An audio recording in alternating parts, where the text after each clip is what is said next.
So creating healthy habits that actually stick is one of the toughest parts about being healthy and just looking and feeling a lot better. But one of the toughest problems is that people give you the same kind of boring, vague, just take baby steps advice without any actual concrete, actionable steps for making that a reality. Well, in today's video, I'm going to show you a very different way to cultivate those daily health habits, and it all starts with a very bizarre, unethical experiment from psychology done in the 1900s.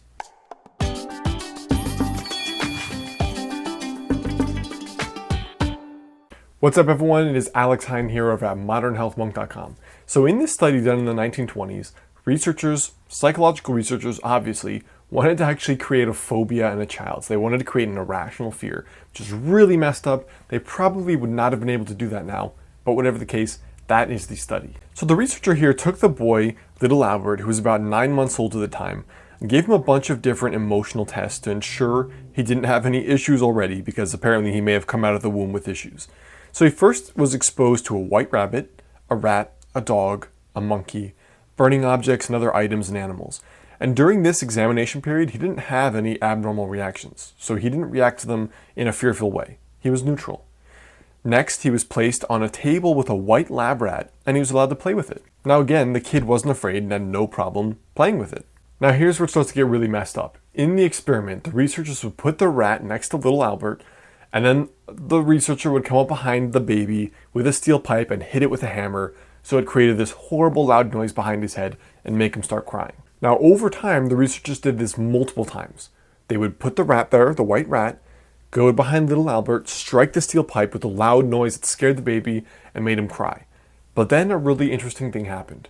They wouldn't even hit the pipe, and in fact, there was no hammer and there was no pipe. But when they would put the white rat in front of little Albert, he would start bawling his eyes out, crying and freaking out. So what the researchers did was they actually created a psychological link between the rat and the pain of hearing that loud noise, even when the stimulus wasn't there, which was actually that loud noise. So just by showing the rat, he actually would start crying and freaking out. Now what's actually kind of scarier is that he then generalized this response to other unrelated things.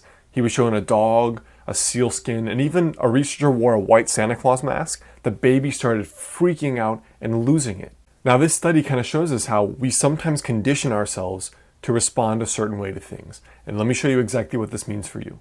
So usually in this kind of pattern, there's a stimulus, a response, and then some kind of conditioning that results. So let's think of the stimulus as I'm showing up in the gym and I'm gonna go for a run on one of those treadmills, right? So I'm showing up to run, I'm thinking, oh God, I hate this. I hate running, I hate treadmills. I run on it and then I hate the treadmill even more. Okay, that's fine. But then I do it over months and months and months and months. And the more I do it, the more I hate it. I show up again, treadmill, I hate it, this sucks. Treadmill, I hate it, this sucks. Treadmill, I hate it, this sucks. And then guess what? Then you begin to associate the gym with the treadmill. The gym, I hate it, it sucks. And then you begin to associate exercise overall anywhere with the gym and the treadmill and running, which sucks. So overall, we get this generalized anxiety around running and exercise and fitness, and that can become a really big blind spot that we then just go on and ignore.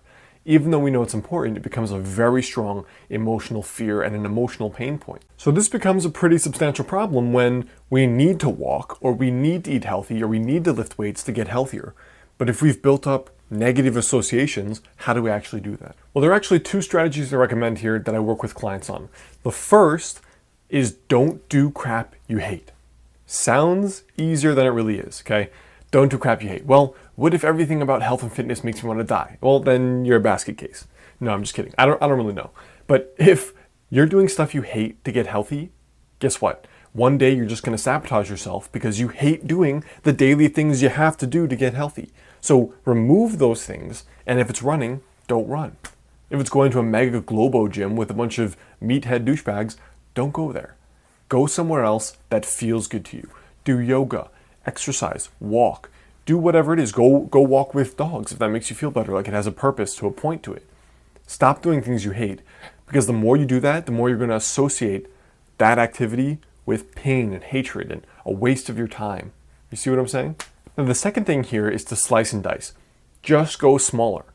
If you're doing 60 minutes a day and you're like, oh my God, 60 minutes is such a huge chunk out of my day that I could be doing something else I like watching TV or hanging out with my kids or with friends. Don't do it. Don't do 60 minutes. Do 10. Because guess what? The point here is not the results. The point is to maintain the positive psychological conditioning.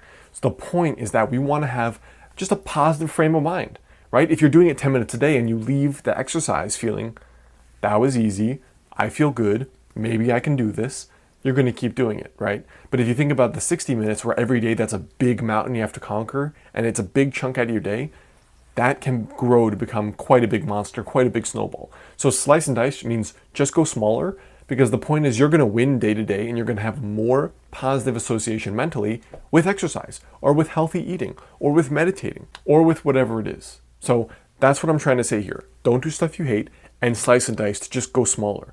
The net result is that you end up leaving feeling good about yourself, feeling good about your goals, feeling good about the direction you're heading, and as a result, you're going to do more of it. You're not going to sabotage yourself. You're not going to keep showing up and doing stuff you hate. So that is your tiny habit for today. Those two things I talked about. If you're on YouTube, go on over to modernhealthmonk.com. Go ahead and enter your email address for the 5 daily habits to lose healthy weight. Those are the exact 5 daily habits I learned interviewing people that lost over 100 pounds and kept it off. Pretty awesome stuff, and it's free. Just go get it. Leave a comment below. What are your thoughts on this kind of stuff? What are your thoughts on doing things you like versus grinding it out and forcing it out? Tell me below. Next, click the monk dude right here. He's got the shiny bald head. Click him to subscribe. You'll get the next video right when it's out.